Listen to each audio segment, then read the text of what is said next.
दोस्तों, कहते हैं ना कि जब एक दरवाज़ा बंद होता है तो दूसरा ज़रूर खुलता है, लेकिन हम बंद दरवाजे को इतनी गौर से देखते हैं कि जो खुला हुआ दरवाज़ा होता है उसे हम नहीं देख पाते।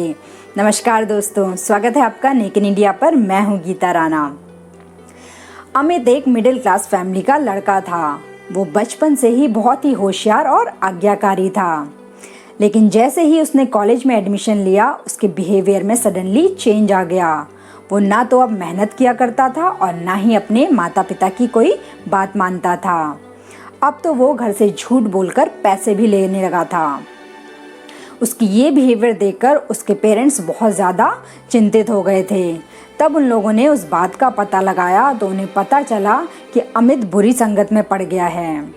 कॉलेज में कुछ उसके ऐसे दोस्त हैं जो हमेशा मूवीज़ देखना, फिजूल खर्ची करना और स्मोकिंग करने पर ध्यान लगाते हैं। जब इस बात का उनको पता चला तो उन्होंने अमित को उन दोस्तों से दूर रहकर पढ़ाई लिखाई करने को कहा, लेकिन अमित के कानों पर जूं तक नहीं रेंगती थी। वो हमेशा कहता कि मुझे अच्छे बुरे की समझ है और उनके साथ रहने पर मुझ पर कोई असर नहीं पड़ने वाला। ऐसे ही दिन बीतते गए और एग्ज़ाम्स के दिन पास आ गए। अमित ने एग्ज़ाम से कुछ दिन पहले मेहनत तो की, लेकिन उसकी ये मेहनत उतनी काफ़ी नहीं थी, इसीलिए वो एक सब्जेक्ट में फेल हो गया। हमेशा अच्छे नंबरों से पास होने वाले अमित के लिए ये किसी ज़ोरदार झटके से कम नहीं था। वो बिल्कुल टूट सा गया और उसने घर से निकलना और किसी से बात करना तक छोड़ दिया था। उसके घर वालों को उसकी ये सिचुएशन देखकर बहुत ही चिंता हो रही थी, तो सभी लोगों ने उससे समझाया कि वो अपना पुराना रिजल्ट भूलकर आगे की मेहनत पर ध्यान दे, लेकिन अमित फेल होने के गम से उभर ही नहीं पा रहा था। फिर एक दिन उसके पुराने स्कूल के प्रिंसिपल सर उनके घर उससे मिलने आए। जब उन्होंने उसकी ये सिचुएशन देखी तो उन्हें बहुत बुरा लगा, क्योंकि वो उनका फेवरेट स्टूडेंट हुआ करता था। तब सर ने डिसाइड किया कि वो उसको इस सिचुएशन से ज़रूर निकालेंगे। तब एक दिन उन्होंने अमित को अपने घर पर बुलाया। अमित जैसे ही उनके घर पहुंचा तो उसने देखा कि सर बाहर बैठे अंगीठी ताप रहे हैं। वो चुपचाप जाकर सर की बगल में बैठ गया। ना तो सर कुछ बोले और ना ही अमित कुछ बोला। ऐसे ही 15 मिनट बीत गए और उसके बाद सर ने एक चिमटे की मदद से अंगीठी से एक कोयला निकालकर बाहर मिट्टी पर फेंक दिया। कोयला कुछ देर तक तो गर्मी से जलता रहा, लेकिन थोड़ी देर के बाद वो बुझ गया। ये देखकर अमित ने उत्सुकता पूर्वक अपने सर से पूछा कि सर, आपने उस कोयले के टुकड़े को उस अंगीठी में से क्यों निकाल दिया?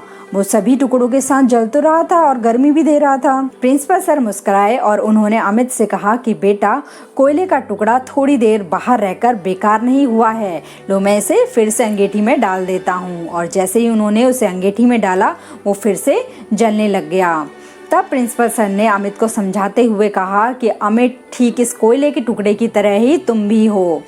पहले तुम मेहनत किया करते थे, अपने माता पिता का कहना मानते थे और इसीलिए अच्छे नंबरों से पास होते थे, लेकिन कोयले के टुकड़े को जैसे ही मैंने बाहर निकाला वो थोड़ी देर के लिए बुझ गया। इसी तरीके से तुम भी जब थोड़े दिनों के लिए गलत संगत में पड़े तो तुम भी उसी के परिणाम स्वरूप फेल हो गए। और जैसे कोयला थोड़ी देर बाहर रखने के बाद भी बेकार नहीं हुआ और अंगीठी में डालने के बाद दोबारा जलने लगा, ठीक उसी तरीके से तुम भी मेहनत करके दोबारा से एक ब्राइट स्टूडेंट बन सकते हो। याद रखो, इंसान भगवान के द्वारा बनाई हुई एक ऐसी सर्वश्रेष्ठ कृति है जो बड़ी से बड़ी हार को भी जीत में बदलने की ताकत रखती है। अपनी उस ताकत को पहचानो और अपनी जिंदगी को सार्थक बनाओ। तो दोस्तों, इस कहानी से हमें ये सीख मिलती है कि सभी की जिंदगी में कभी ना कभी ऐसे मोड़ आते हैं जब हम बहुत ही ज़्यादा दुखी होते हैं या किसी बात को लेकर बहुत ज़्यादा चिंतित होते हैं,